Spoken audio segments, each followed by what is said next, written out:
नमस्कार दोस्तों, मैं आपका अपना ब्रजेश और आज फिर एक नए टॉपिक के साथ। आज का मेरा टॉपिक है बंटवारा। बंटवारा क्या होता है, बंटवारा कैसे किया जाता है।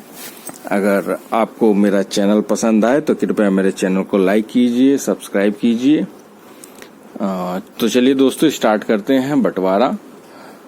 तो बंटवारा आप समझिए, अगर बंटवारा आपसी बंटवारा, अगर एक से अधिक लोगों में किसी प्रॉपर्टी को लेकर विवाद है और उसको बंटवारा करना है तो दोस्तों सबसे बढ़िया रजिस्टर्ड बंटवारा होता है।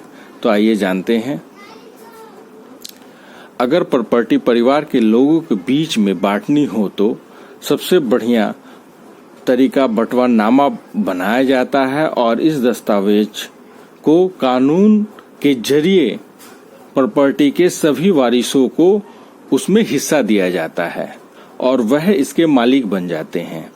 लागू होने वाले कानून के तहत हर सहमालिक को उसका हिस्सा दिया जाता है और बंटवारे के बाद हर प्रॉपर्टी को नया टाइटल मिलता है और हर सहमालिक दूसरे के हिस्से में अपना हित छोड़ देता है। कम शब्दों में कहें तो यह ऐसी प्रक्रिया है जिसमें संपत्ति का सरेंडर और अधिकारों का ट्रांसफर शामिल होता है। जिस व्यक्ति को जो हिस्सा मिलता है वह उसी का नया मालिक बन जाता है और अपनी मर्जी से वह उस संपत्ति को अपने पास रखने में सक्षम होता है। ये उसकी मर्जी पर डिपेंड है कि वो संपत्ति को बेचे, किसी को गिफ्ट करे, ट्रांसफर करे या जिस तौर पे उसको यूज करना चाहे ये उसको यूज कर सकता है। ये सारे अधिकार उसके पास आ जाते हैं। ठीक है दोस्तों, जो ये आपसी बंटवारा होता है इसको एक सादे पेपर पे या 1000 के पेपर पे ये सारी डिटेल लिख करके सब रजिस्ट्रार के ऑफिस दफ्तर में इसको रजिस्टर्ड कराना पड़ता है। एक से ज्यादा लोगों को प्रॉपर्टी के मालिक हो सकते हैं और इन सभी के पास संपत्ति का इस्तेमाल करने का समान अवसर होता है। ज्वाइंट ऑनरशिप या संयुक्त स्वामित्व का एक अहम पहलू गैर विभाजित शेयर भी है।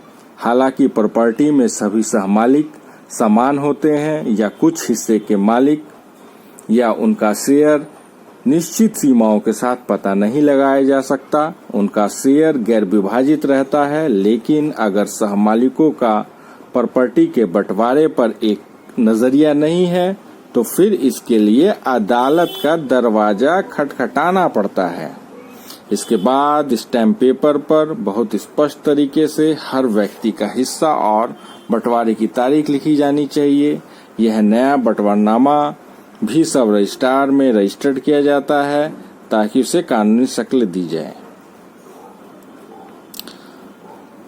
दोस्तों चलिए जानते हैं ज्वाइंट ऑनरशिप का मतलब समान शेयर नहीं होता। अगर कोई व्यक्ति किसी अन्य के साथ संयुक्त रूप से प्रॉपर्टी का मालिक है तो इसका मतलब यह नहीं कि संपत्ति में उसका आधा हिस्सा है। यह प्रॉपर्टी में निवेश पर निर्भर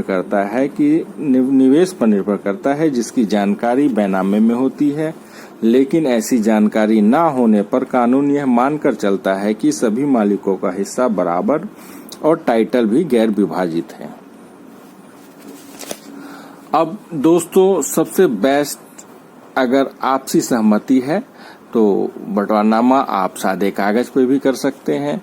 इसमें 2 गवाह के रूप में या 5 व्यक्ति के साइन ले सकते हैं।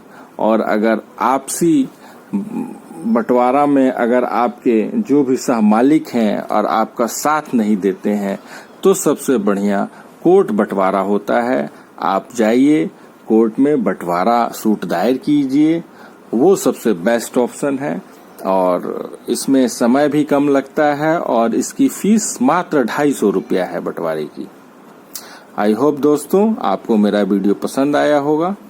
अगर आपको इससे रिलेटेड और जानकारी चाहिए तो कृपया अपडेट कीजिएगा। मैं आपके लिए नई वीडियो लेकर आता रहूंगा। तब तक के लिए नमस्कार।